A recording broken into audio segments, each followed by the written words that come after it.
अगर अरावली खत्म हो गई तो दिल्ली की हवा जहरीली नहीं जानलेवा होगी। हरियाणा की खेती सूख जाएगी, राजस्थान फिर से रेगिस्तान बन जाएगा और उत्तर भारत पानी के लिए तरस जाएगा। नमस्कार, मैं हूं संजय सिंह महान और आप देख रहे हैं यूपी ताज न्यूज। आज हम बात करने जा रहे हैं सिर्फ पहाड़ों की नहीं बल्कि उत्तर भारत के भविष्य की। आज सवाल ये नहीं है कि अरावली कितनी ऊंची है, सवाल ये है क्या आने वाली पीढ़ियां सांस ले पाएंगी। अरावली कोई साधारण पहाड़ी श्रृंखला नहीं है, ये दुनिया की सबसे पुरानी पर्वतमालाओं में से एक है। अरावली राजस्थान, हरियाणा, दिल्ली और गुजरात तक फैली हुई है।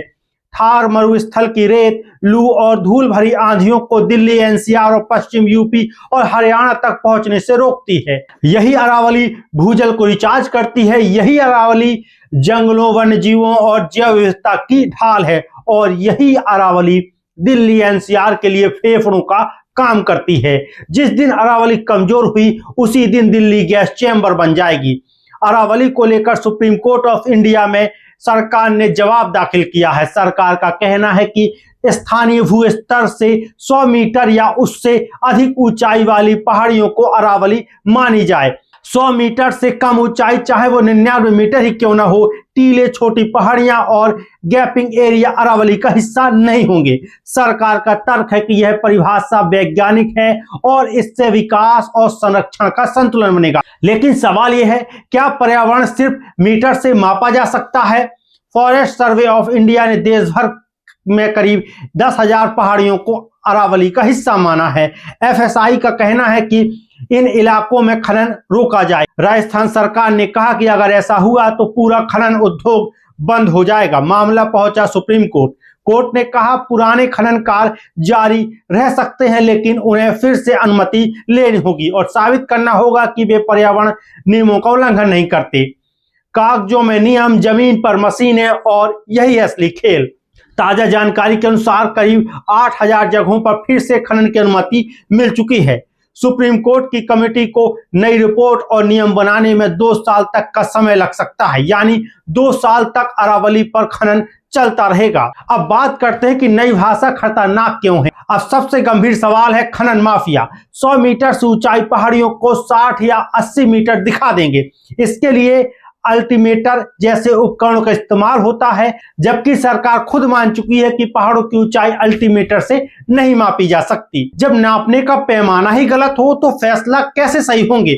अलवर और सिरोही के केस की अगर बात करें तो राजस्थान के अलवर और सिरोही जिले में ऐसे मामलों में मुकदमे दर्ज हुए हैं। 2009 से 2015 के बीच में सैकड़ों परमिशन दी गई, जांच भी हुई, लेकिन अधिकांश मामलों में कोर्ट से राहत मिल गई।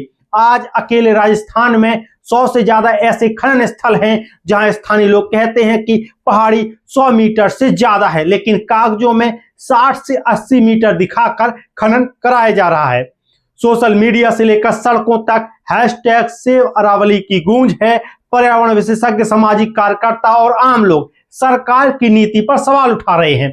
पूर्व मुख्यमंत्री अशोक गहलोत ने खुलकर विरोध किया है।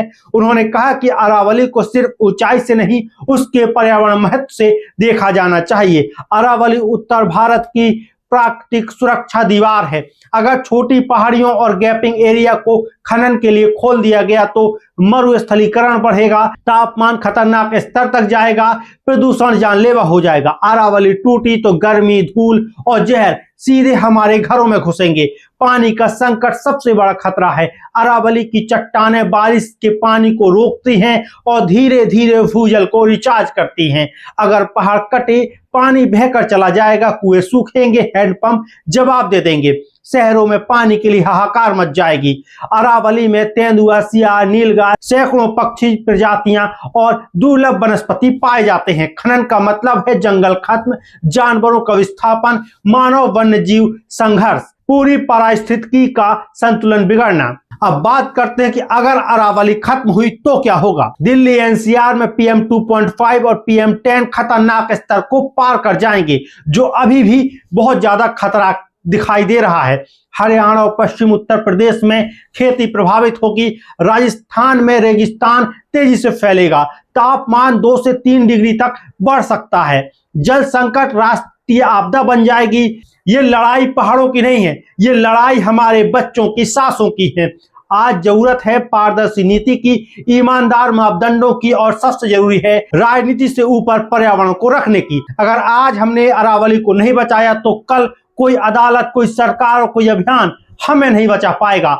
मैं हूं संजय सिंह महान और आप देख रहे थे यूपी ताजा न्यूज। ऐसी अन्य विस्तार से खबरों को देखने के लिए हमारे चैनल को सब्सक्राइब करें। अगर आप फेसबुक पेज या इंस्टाग्राम पर देख रहे हैं तो वहां हमें फॉलो करें।